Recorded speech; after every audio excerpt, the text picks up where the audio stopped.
खासदार ओमराजे निंबाळकर यांच्या शिवसेना पक्षप्रवेशाचे संकेत मिळत आहेत। खरं तर संजय राऊत यांनी आरोप केला की तुळजाभवानीची शपथ घेऊन काही जणांनी जाणार नाही असं सांगितलं। तो रोख ओमराजेंकडे असल्याचं बोललं जात आहे। तुळजापुरात आपण आहोत, तिथल्या पुजाऱ्यांना भाविकांना काय वाटतं ओमराजेंच्या संदर्भात। ओमराजे निंबाळकर शिवसेनेत जाणार आहेत अशी चर्चा आहे। काय या भूमिकेवर तुम्ही शिवसैनिक म्हणून तुमची भूमिका काय आहे?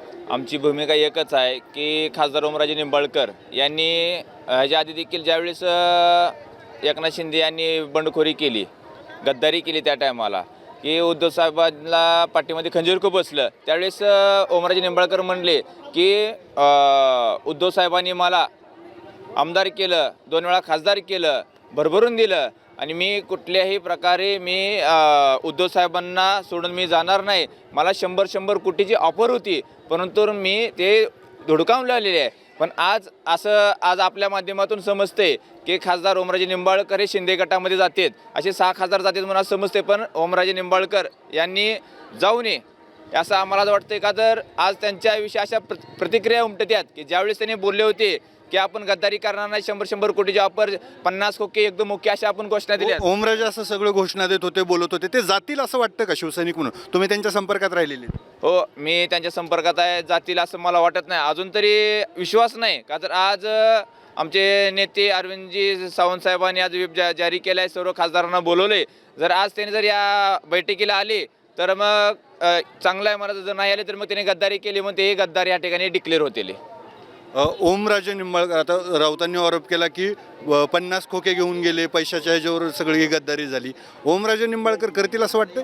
नाही करणार त्यांनी असं। बघू आता 11 वाजता बैठक आहे, त्या बैठकीमध्ये कळतंय त्यांनी बैठकीला जातात का नाही त्याच्यावर कळलं। त्यांनी सह्या केल्या म्हणून कळलं असं पाटील साहेबांनी निंबाळकर साहेबांना। बघू आता 11च्या बैठकीनंतर कळलं त्यांनी बैठकीला हजर होते का नाही होते त्याच्यावर कळलं आता काय। मात्र ओमराजे माध्यमांसमोर येत नाही आहेत, भूमिका मांडत नाही, त्यामुळं संभ्रम आणखी वाढतोय। नाही कळलं की आता 11च्या बैठकीत बघू आता काय होईल, त्यांनी 11 वाजता कळलं, बैठक आहे शिवसेनेची तेव्हा कळलं। मतदारसंघातले तुम्ही आहात, काय वाटतं एक युवक म्हणून ओमराजेंबद्दलच्या त्यांच्या भूमिकेबद्दल? ओमदादांनी जाऊ नये असं वाटतं। हां, आणि इतक्या दिवस राहिले ठाकरे गटात, आता जाऊ नये असं वाटतं। का बरं जाऊ नये असं वाटतं? इतक्या दिवस त्या गटात राहिले, त्या गटासाठी काय, त्या गटामुळे ते पुढे गेले, त्याच्यामुळे जाऊ असं नाही वाटतं। पण चर्चा आहे ओमराजे पण माध्यमांसमोर येत नाही आहेत, त्यामुळे वाटतंय की ते जाणार आहेत हे जवळपास निश्चित मानलं जातंय। नाही असं वाटत नाही जातील म्हणून। कशामुळे विश्वास आहे तुला एवढा की ते जाणार नाहीत असं वाटतंय।